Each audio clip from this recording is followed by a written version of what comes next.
A podiatrist has just been hit with fresh new charges after more women say he abused them during examinations.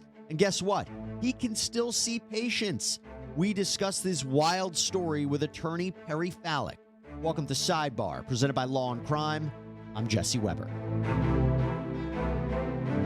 Okay, let's go over to Portland, Oregon, where 49-year-old podiatrist Dr. Brian Bowen is accused of sexually abusing 9 women during their examinations between 2022 and 2023.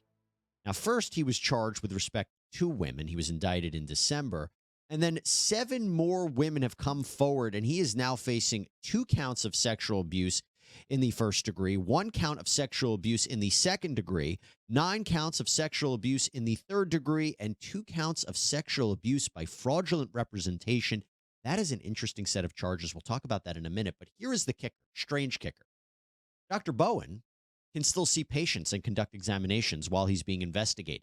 Now, I should say, being investigated by the Oregon Medical Board. They're conducting a separate investigation from the criminal case, but seems, at least as far as we could see from our latest reporting, that he could still be seeing patients. Now, the caveat is he needs to be accompanied by a trained chaperone, and he works at East Side Foot and Ankle.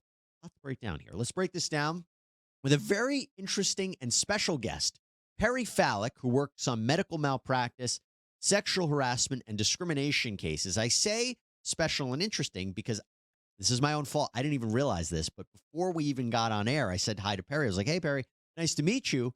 Come to find out, we went to law school together. We went to New York Law School together. It was a big class. I feel terrible that I didn't remember this, but Perry, it's good to see you once again. I had mentioned that I threw the party for our graduation, so I'm happy that worked out. But good to see you, Perry. I don't want to date ourselves, but yeah, it's been a while. It's been long enough that it's definitely understandable, but great to see you as well. Great to see you, too. I did mention that I threw the graduation party, which was a fun time. It was a great time. New York Law School was great. This is not a free endorsement for New York Law School, but New York Law School was great. So, Perry, good to see you. You too. A lot of different aspects of this case. Just overall, what's your thoughts on this? Because it's very disturbing to hear about. So obviously all the allegations are incredibly disturbing. What drew my attention the most, and you mentioned them in the opening, was kind of the role of the Oregon Medical Board, or the OMB, is playing in this whole process, because the police are doing their job. They had, it looks like, about over a year of an investigation. Like you mentioned, he was indicted for actions with 2 women. Since publicizing that, an additional 7 women have come forward. And the OMB was aware of this since at least December of 2023 when he was indicted. Yet they're allowing him to continue to practice with, you said, a chaperone. And I'm not exactly sure what that means, but it doesn't obviously solve the issue. And when you look at the OMB's own website and their own rules, they talk about how they are supposed to be protecting the safety and the well-being of their citizens, and particularly vulnerable patients. And they talk about how it's a privilege, not a right, to practice medicine in Oregon, and it's their job to ensure the practice of medicine is done safely and professionally. Having said all that, it's not clear that that's really who they're protecting. And this case is a perfect example, because their website goes on to talk about, and their rules talk about, that if the evidence shows that a provider's practice poses an immediate danger to citizens, then they are required by law to take action to protect existing and future patients from harm. And that's a situation where they would order an emergency suspension. And I can't think of an example more egregious than this that would require them to take the immediate action and order an emergency suspension when this guy has already been indicted. Well, could they argue he's innocent until proven guilty? These are just allegations. We're going to do our own investigation to find out what's happening. So generally, yes. And that was my initial thought. And part of their rules talk about that yes, that once there's a criminal conviction as opposed to an indictment, yes, in a court of law, he's obviously innocent until proven guilty. But their rules go further. And like I said, just talk about when there's a danger to citizens. And obviously there was a danger to citizens here. There were 2 women who came forward. 7 additional women have come forward. And they've even gone as far as to publicize this doctor's picture in the anticipation that more women are going to come forward who have had this experience with this guy. So to me, there's nothing that falls more squarely in the role of now we need to order an emergency suspension to protect patients in this. And I would agree with you that if they didn't have that in their rules and specifically talk about that there are situations where this comes into play, then yes, okay, they could argue they're waiting for him to be convicted of a crime down the road before they take any action. But their investigation is separate, and they have a separate duty to their patients and the citizens of Oregon that they allegedly like to talk about on their website. They're promoting, but here it's clearly contrary to that. I mean, it's kind of shocking to hear. Again, he is innocent until proven guilty, but it is shocking to hear that technically, as long as he's accompanied by a chaperone, he could still conduct examinations. My question to you would be, have you ever seen anything like that before? Have you ever seen an example where somebody is facing these kinds of allegations and yet, they don't have to step down? So in my practice, the thing that we see often in the medical malpractice realm is, and it's not as egregious as this, where it's criminal, but time and time again, you come across doctors who are sued, found, they did unnecessary surgeries over and over again to the point where the insurance companies are trying to pull their license. Yet people are allowed to continue to practice over and over again. And that's when there isn't a criminal investigation going on. So to me, when there's a criminal investigation, that should take it immediately to the realm of the emergency suspension that the board is talking about here. And it shouldn't even be a question. Yes, they can continue to conduct an investigation, but why he's allowed to have a chaperone in the meantime, I would love to hear an answer from them on that. And by the way, to be clear, this is based on the latest reporting. This could change, now in light of some new circumstances, perhaps that will change. You mentioned the litigation, and I want to talk about that. As far as I could see, as of right now, I didn't see any lawsuit that was filed, but I'm curious if you think this opens up either himself or the practice that he works for, opens them up to litigation. So 100% it opens them up to litigation. I took a look at the practice. He has a couple partners in the practice, but it does appear from the website, which he's still listed prominently on, that he may be the head doctor of the practice. It's not clear to me whether he's the sole owner, whether there are other owners, or whether there's a larger company who owns the practice. But it 100% opens them up to litigation. And the reason you may not have seen anything yet is, one, the police are still doing their job. Facts are being gathered, and any civil litigation that would arise out of this would ultimately, for all practical purposes, have to wait for the criminal process to work itself out before the civil litigation could really get going. So while there are various statutes of limitations, obviously a lot of this happened recently, and a lot of it could be told by a criminal investigation, but he's not going to do anything in a civil lawsuit that may incriminate him in the criminal proceedings. Right. So that would all have to work itself out before the civil litigation takes place. But I imagine there's going to be civil litigation with the majority of the 9 individuals, if not all, and however many other individuals end up coming out of the woodwork after this. Look, once there's a criminal conviction or a finding, assuming that's where this goes, that evidence in a civil lawsuit is pretty much as open and shut as it gets, and then it would just become an issue of what each individual plaintiff's damages are in the civil case. That's such a great point. The fact that it's too premature to talk about that, because you want the criminal case to happen first for a number of different reasons, but also I would say strategic wise, it'd be really interesting if he's ultimately convicted. That makes your civil case much stronger. Yes, the evidence is different, the burden of proof is different, but it would probably, if you get a conviction against him for doing this and then you go after and you file a lawsuit, there's more of an incentive to settle, right? I would imagine so. Absolutely. I mean, there's no coming back from that. Once you're criminally convicted, it makes it nearly impossible to argue in any subsequent civil litigation where the burden of proof is much lower. In New York, where I am, it's practicing, it's 51% a preponderance of the evidence. It's different in various states, but it's clearly less than beyond a reasonable doubt. And when you've been found convicted by a criminal court or a jury or however you're pled guilty, which is the same thing, that is as strong evidence as you get in a civil lawsuit.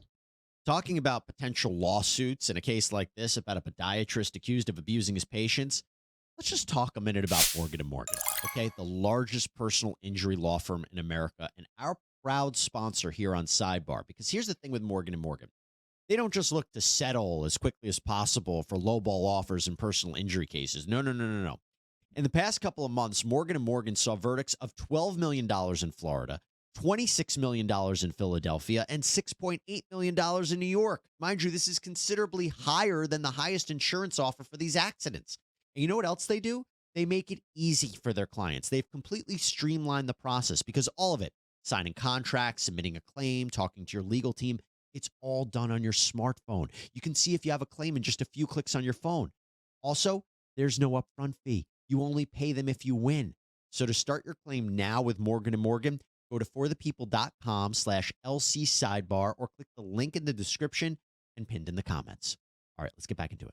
So let's talk a little bit of the criminal aspect about the charges. I want to start with what I think is one of the most interesting, legally speaking.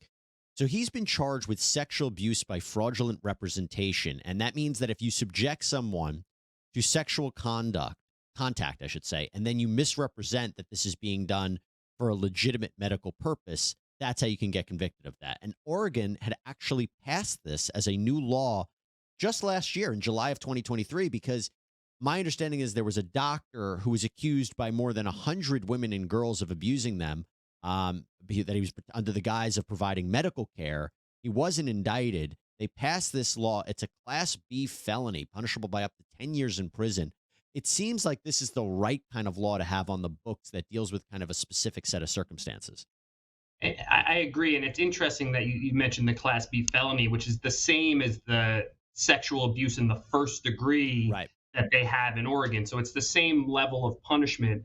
And it appears that Oregon has a problem here in this realm because the OMB has had their own issues. I don't know if you saw, I came across that recently also. In January of this year, there was an audit done, a state audit that of the OMB that talks about how they need to improve their disciplinary process. And it talks about them needing systematic changes. So maybe that is a result of this investigation that you're talking about, which led to this new law.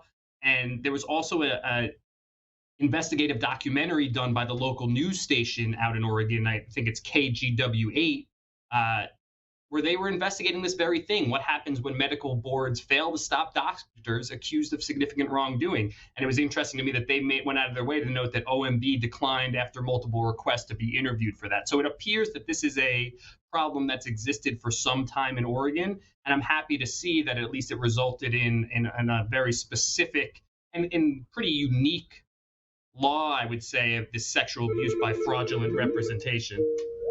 No, I think I'm glad you mentioned that. I'm glad you mentioned that because I think that that's a really good point regarding what is happening in the state. Because you mentioned the other kinds of things he's charged with, and I'll just briefly go over it and get your thoughts on it. So he is also charged with sexual abuse in the first degree, which, as we mentioned, is also a Class B felony punishable by up to 10 years in prison. Now, that includes sexual contact of either a minor, someone under 14 years of age, that's how young we're talking, or someone who is incapable of consent.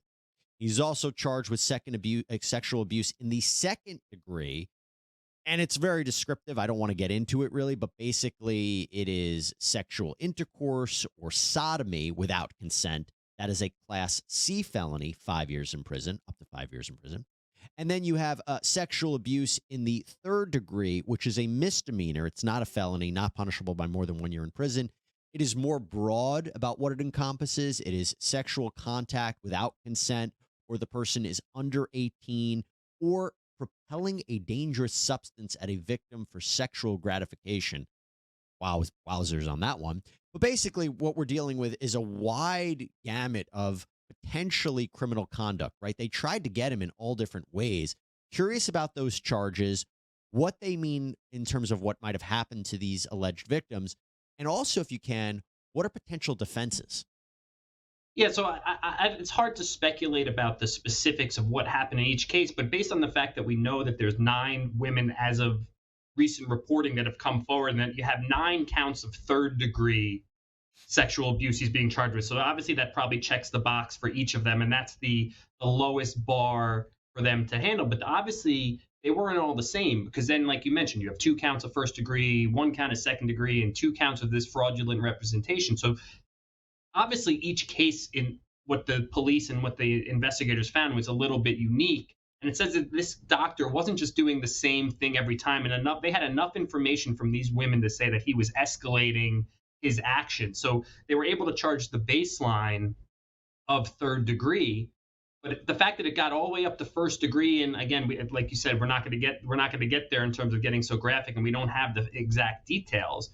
But obviously, this doctor was doing a little bit more than the lowest level of just sexual contact with someone when the victim does not consent, because that's third degree. But the fact that they are going above and beyond, and even incorporating two counts of this new law, showed that they have some pretty specific and probably some graphic details here.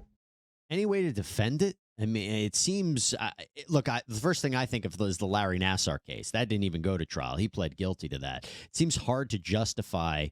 He could say either A, I imagine none of this happened, or B, they consented to whatever it was, which, again, I don't know how you argue. I mean, you're in this field. You tell me if there's any potential defenses here. Yeah, well, and while we don't practice criminally, I mean, in terms of generally, the defense is, like you said, it's going to be hard to defend. Obviously, each case is unique, and if they're charging them separately, the jury's not finding out, hey, there's eight other cases similar to this. Yeah, it becomes a he said, she said a little bit. He could say, look, I never did this, or whatever this victim thinks happened isn't the way it was intended, and isn't the way it happened. But the evidence is going to be witness testimony, right? That's what we're going to have here. And I imagine these women have some very specific, clear testimony. Again, it's not clear. You mentioned the victim under 14 or the people who are incapable of consent. It's not clear at this point whether we have any of those facts here. But assuming these are all adult women who are capable of, consent, and understanding what that means, I imagine their testimony they already went to a grand jury, which would allow them to indict here. And the grand jury heard the testimony and said, it's enough to charge. So I imagine it's pretty compelling. And the fact that the police are charging all different levels and trying to find more victims, I imagine he can come up settling always. It sounds like a good option here, but I imagine if he's going to defend himself, he'll say something, but it's going to be tough to imagine it's going to be compelling to a jury. Perry, before I let you go, I wanted to ask your opinion about one other interesting detail about this. So police in Oregon, they have said that they don't usually release mugshots in criminal cases, but his photo was released. But the statement from the police say that this is an ongoing investigation, and the DA's office and Portland police are asking any other patients who have had similar experiences with Dr. Bowen to come forward in an effort to assist in locating any additional victims. That is why the photo has been released. What do you think about that? Well, it kind of, to bring it full circle, it brings me back to the Oregon Medical Board. Obviously, the police are doing this because they feel like they have enough evidence based on these 9 women that have come forward that this guy, he's probably already at the level of a serial abuser or a serial sexual assaulter. But to me, if you're the OMB, the Oregon Medical Board, and you're seeing that the police have 9 victims that have come forward, and they're going as far as taking the unusual step of releasing this doctor's photo publicly and asking for more people to come forward, inviting more people to come forward, but you're still letting this doctor practice with a chaperone, and you're not concerned, and even though you have steps that you can order the emergency suspension, it's a unique step. But obviously the police have enough evidence now to believe that there are more people out there, and they want to alert the public so that everyone can come forward. The fact that they're doing that and the OMB isn't taking the top level action that they could take is very telling to me. And again, we talk about what's going on with the medical board in Oregon and the investigations and the audits. There's obviously a serious problem there, and it's a separate track. The police are doing everything they need to do to make sure this guy's held accountable for his actions. Perry Fallick, thank you so much for coming on. Can't wait to see you at the the law school reunion. Oh my gosh, Can't wait to see what bar where you're hosting it. Yeah, it's a good point. I'll be getting on that now. I just thought about what year I graduated and realized how old we are. But listen, Perry, thanks so much. Appreciate it. Thank you, Jeff. Appreciate it. All right, everybody, that is all we have for you right now here on Sidebar. Thank you so much for joining us. Please subscribe on Apple Podcasts, Spotify, YouTube, wherever you get your podcasts. I'm Jesse Weber. I'll speak to you next time.